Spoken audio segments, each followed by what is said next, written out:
Hi, I'm Gary Ryan, you're watching NME and we're here at the final night of Open Air with Anna Calvi. How are you? How's it going today? Good, thanks, yeah. So you sound like you've had a bit of a nightmare day. What sort of happened? Oh, the airline lost all our equipment. But, you know, it happens. We'll find a way. How are you feeling about playing? Because you know, you're going on in a bit. Yeah, I'm looking forward to it, yeah. I mean, when I toured in Poland earlier this year, the shows were really great. The audience are really enthusiastic and passionate, so I'm looking forward to it. How are tracks from Hunter going down live? Really well, yeah. I mean, it's a very fun record to play live. It's very kind of visceral and kind of raw and energetic, so it's a really good record to sort of play live and get into. I mean, since you released that record, you know, the conversation about gender, non-conformity and queer representation in art, you know, it just seemed to have really blossomed. How have you noticed it change and progress? Well, I think it's, you know, a constant sort of conversation to be had, and it's definitely not, it doesn't feel like it's finished, you know, there's a lot of work still to do.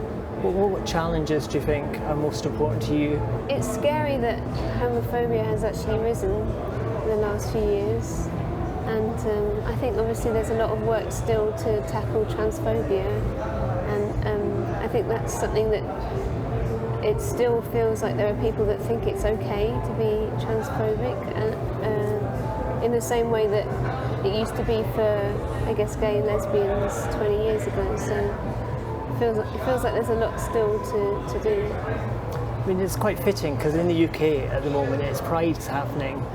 I mean, is Pride important to you? Yeah, I mean, I think that the idea behind sort of, yeah, feeling proud of, you know, who you love and the life that you're living is so important. And I remember when I was younger going to Pride for the first time, and it was so exciting to me to be around all these other people, you know, that kind of felt the same way as I did, and I think it's really important. In many ways, representation has really improved, but then we have things like, say, the Tory leadership race, you know, with Boris Johnson standing, who's called gay people bum boys in the past and used that kind of language. Is that something you watch, and do you kind of feel almost like our rights are under threat, that it could be taken away at any time? Yeah, I mean, this whole kind of right-wing populist thing is absolutely terrifying, and it just reminds you that nothing is safe and secure. Even when you think hard battles have been won, there's always a chance that things will be rolled back, and I definitely feel that that's, I mean, I think Britain is in such a kind of crisis at the moment. I've never known anything like it in my lifetime, really. It feels like everyone's gone mad. I mean, talking about that as well, we've got things in the UK, like in the Birmingham school situation, where people are protesting against gay education, you know, like basic human rights, essentially. I mean, have you been following that? How do you kind of feel about it? I feel like it's so awful, because, you know, there are going to be gay kids in that school, and that's going to be their first experience of what the outside world thinks about them, and that's just so tragic, you know. It should be a really positive thing that the school's wanting to teach about same-sex parenting, and the idea that you're too young to know that gay people exist is incredibly homophobic. You know? The other thing is, you know, gay people face such bullying at school. Was that something you kind of felt growing up, you know? I didn't come out until I was like 17 or 18, but when I was in college I did get some, you know, homophobic comments from people when I was with my first girlfriend. And I was in a girls' school before that, and there's no way I would have, I mean, it's even worse in a girls' school, because the biggest insult was that you're a lesbian. So it's not something I wanted to kind of share with people. That were things like, I suppose, the Brexit Party, for example, will have someone like Anne Widdecombe, who's suddenly come back and can suggest on air that, you know, gay conversion therapy is possible.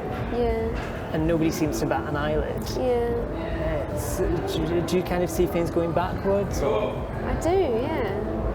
I mean, that she said that Brexit was like, you know, getting released from slavery. I mean, how on earth she could get away with saying something like that is just beyond me. How do you think we're going to get out of the whole Brexit mess? It feels like we're going to just crash and burn, and then and then just have to start again.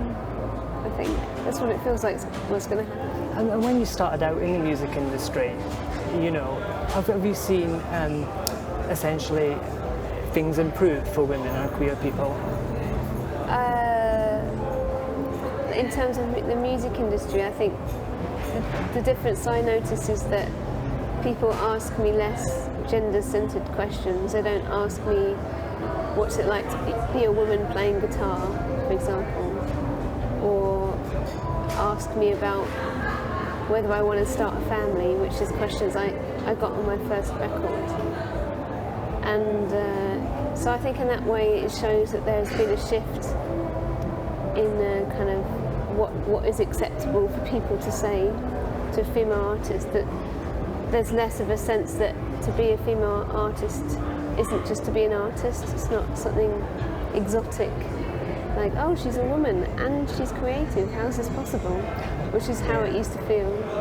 You've spoken before about how when you were growing up and everything, seeing the way that Beth Ditto was treated. Yeah. I mean, what impact did that have on you, do you think? It really scared me. I mean, I think she was really amazing in how she dealt with it. But it was so reductive, I felt, the way that people treated her. And it really made me question whether I wanted to be out in my career. But in the end, I couldn't help but write songs about women, so it just happened anyway. But yeah, it was scary seeing that. It seems as well that the music industry has taken a long time to catch up with Me Too. Yeah. For example, it's taken longer than other art forms. Why do you think that is? I think because there's no sort of central body, and you know, you're kind of self-employed and you're working as an individual. It's not like there's a union or something. I think that makes it quite hard. And also people don't want to lose their livelihoods, and you don't want to, I guess, lose the chance of making your work. I mean, I've not had any problems in that kind of sense. But I'm sure it happens a lot. And as well, growing up with having, out idols and things like that, are you getting now quite a lot of people who are, looking up to you?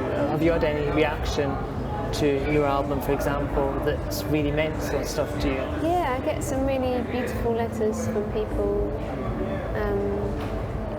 young women, that they feel that it's helped them, and that's just so amazing for me, because I always kind of imagined when I was making Hunter how I would have loved to have an album like this for myself when I was a teenager, so it's nice that it could be that for someone else. How would you have loved to have an album like that? Just that I guess it's about exploring your sexuality and your pleasure as a woman, and in a very kind of unshameful way, and exploring kind of queer identity and queer love. And have you started work on the next album? Yeah, I've been really busy with touring and stuff, but I have kind of ideas swirling around in my head, and I have a title for the album already, so yeah, I'm on my way. What's the title? Oh, I can't say that yet. Well, what are you sort of being influenced by? Is there anything you can kind of tell us about it? It's so delicate. I haven't actually talked about it with anyone, so. Okay. But when I have more to share, I'll let you know. Well, thank you so much for joining us and taking the time. Great, and thank good luck you. tonight. Thanks very much.